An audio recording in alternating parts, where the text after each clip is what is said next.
Welcome to our first micro chat of 2023. So, let me start with, are you feeling stuck in your life, or perhaps you've felt that way some other time in your life? Our guest today is the first in our series. She's a psychotherapist, she's a best selling author, and her name is Britt Frank. Now, she's an award winning adjunct professor. She's worked in the drug and alcohol field. She's worked at a children's psychiatric hospital, and now she's in private practice. And she has put together a book that is truly a roadmap for moving through procrastination, stagnation, just being stuck. I listen to you, and there are all the words, as you said, like anxiety, depression, bipolar. There's all these words in therapy that people hear or they see on TV.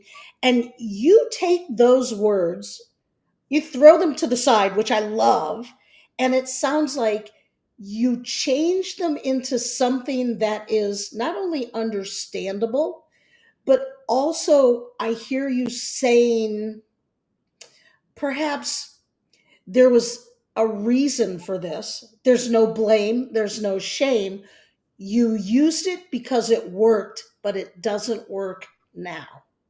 That's exactly right. And again, when I say that, I toss the terms. I'm not minimizing the reality of our symptoms. I'm not negating or invalidating people's pain. Our pain is very real. The symptoms are very real. So, yes, to whatever tools are needed, medically, psychologically, all of it, like use whatever makes sense for you.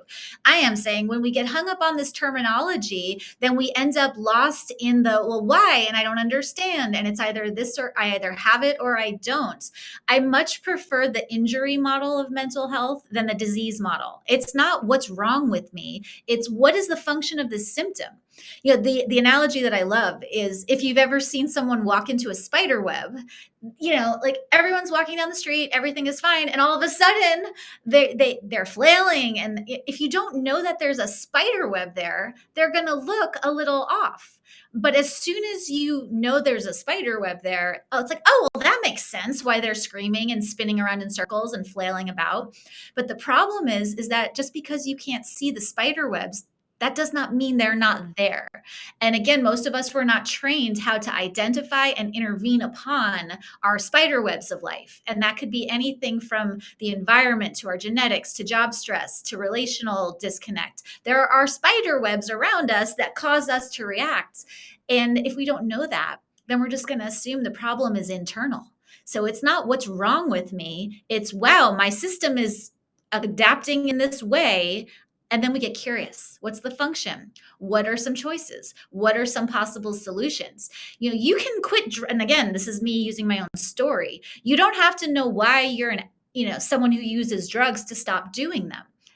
Insight and understanding and making sense of your story are really, really useful later in the process.